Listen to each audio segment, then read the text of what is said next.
Pour comprendre ce qui s'est passé le 14 juillet 1789, il faut revenir à ce qu'était dans la pratique la prison de la Bastille. Cette forteresse du faubourg est de Paris a été édifiée au Moyen Âge pour des raisons d'abord militaires. Plus tard, on l'a transformée en prison d'État. C'est ici qu'on enfermait les prisonniers personnels du roi. Pourquoi personnels?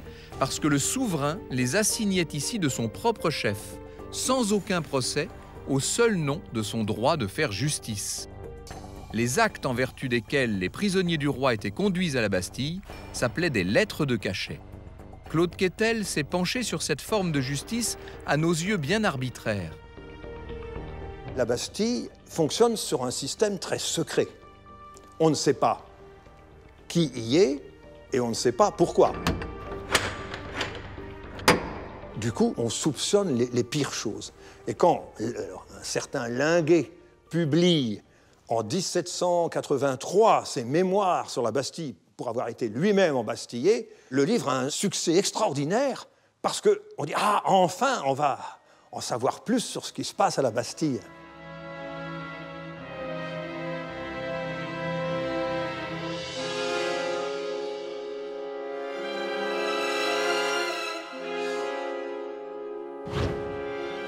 Simon Linguet, un ancien avocat devenu chroniqueur, sait de quoi il parle. Louis XVI vient de l'envoyer passer 2 ans sous les verrous pour avoir écrit des articles un peu trop polémiques. Dans son pamphlet, il dénonce les conditions de détention à la Bastille, où il affirme avoir souffert le martyre. Plus il se plaint, plus on s'aperçoit qu'en fait, le régime des prisonniers de la Bastille est plutôt meilleur que celui des prisonniers qu'on peut trouver ailleurs. La Bastille, prison du roi, tombeau où on est enseveli vivant, où il n'y a que des victimes de la vindicte royale, les lettres de cachet en blanc, les tortures de la Bastille, les exécutions sommaires à la Bastille, tout ça, rien de tout ça n'existe. On est sous l'œil du roi. Le roi se fait rendre compte très exactement de ce qui se passe à la Bastille, de l'état d'esprit des prisonniers. Donc on peut être très choyé à la Bastille, assez choyé à la Bastille, on mange très très bien, ou à l'ordinaire, qui est déjà un peu moins bien, même si le vin de la Bastille est très correct. En effet, si leurs conditions le permettaient, les prisonniers de la Bastille pouvaient demander à recevoir des visites, à faire venir leurs meubles, leurs domestiques, voire leur épouse.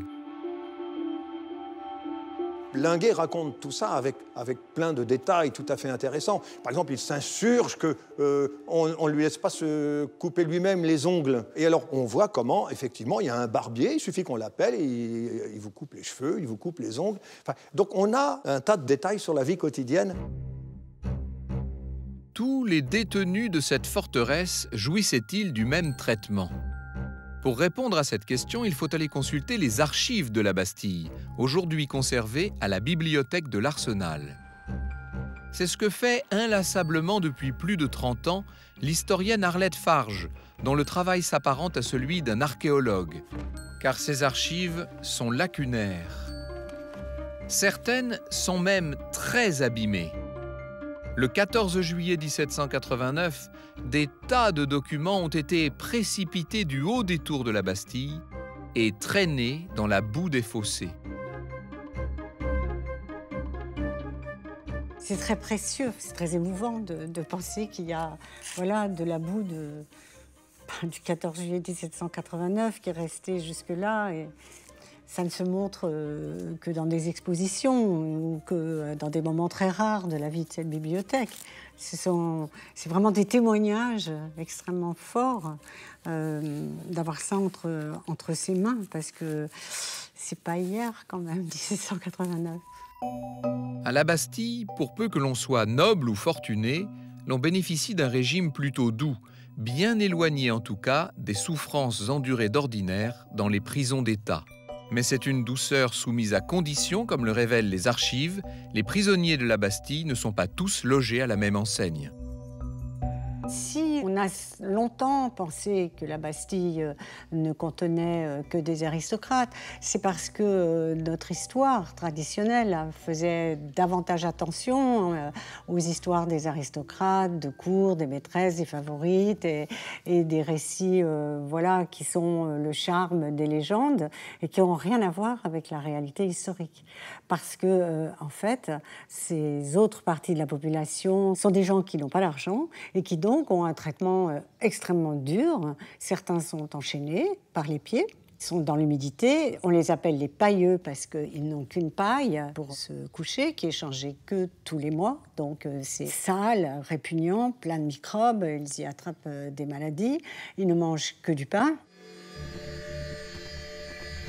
Je présente la Bastille comme un hôtel extrêmement confortable. La table est soignée, c'est vrai. Mais le logement est quand même assez triste et assez sordide parce qu'on n'a pas rénové pratiquement, il n'y a pas eu de travaux depuis la fin du Moyen-Âge. Donc on imagine assez bien à quoi peuvent ressembler ce qu'on appelle pompeusement les chambres de la Bastille. Le cas du prisonnier Thorin, par exemple, a de quoi effrayer. Ce simple domestique a été enfermé 20 ans durant dans un cachot simplement parce qu'il avait rêvé une nuit qu'il menaçait le roi et qu'il avait eu l'imprudence le lendemain de s'en vanter. De bonnes âmes l'ont dénoncé aux autorités. On a ici tout le dossier immense qu'il a écrit, des longues lettres qui s'adressent à Dieu, qui s'adressent au roi pour dire qu'il veut sortir parce qu'il pense à l'honneur de son père et à la tristesse de son père. Et puis petit à petit, tout devient fou. Son écriture reste sage, mais ce qu'il écrit est fou. Il mourra dans une folie, un délire de persécution très intense et les lettres sont tragiques. Comment le roi pouvait-il se sentir menacé par le rêve d'un de ses sujets? Et je crois que ça résume vraiment ce qu'a pu être la Bastille et ce pourquoi on s'est révolté contre la Bastille. Sous Louis XVI, la Bastille est devenue dans l'imaginaire du peuple un objet de terreur et de détestation. Et d'autant plus qu'elle obscurcit le paysage parisien et bouche l'horizon du faubourg Saint-Antoine avec ses 8 grosses tours tellement hautes, tellement massives. La colère du peuple, elle s'exprime contre les symboles ou les instruments visibles. Versailles, c'est très loin. Et quel est l'instrument visible dans le quartier? C'est la Bastille. Donc on s'amasse autour de la Bastille parce qu'on estime qu'on est menacé par les canons mis aux embrasures. Ces canons qui sont braqués sur le quartier énervent des habitants qui sont déjà énervés au départ, et donc il y a quand même une volonté générale d'en découdre, quand même. Laissez passer la délégation du comité permanent de l'hôtel de ville. Poussez-vous. Allez, par là, par là. Laissez passer ces messieurs de l'hôtel de ville. Allez, écartez-vous. Faites-leur enlever les canons.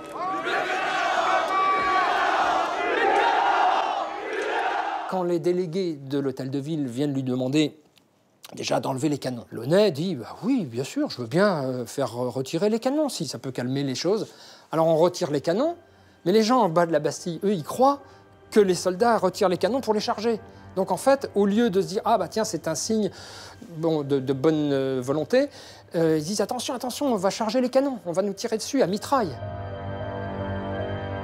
Il croit que là, le signal de la répression est arrivé. Et c'est à ce moment-là que la foule est dans, un mouvement de foule se crée, et on décide de forcer la porte pour rentrer de force dans la Bastille.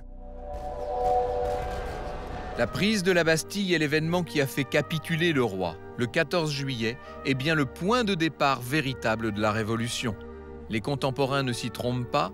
Dès le 16, un entrepreneur du nom de Palois prend en main la démolition de la forteresse et la commercialisation de toutes sortes d'objets représentant l'épopée des Parisiens. Objets fabriqués à partir des matériaux de la Bastille. Les vestiges de la forteresse se muent en reliques.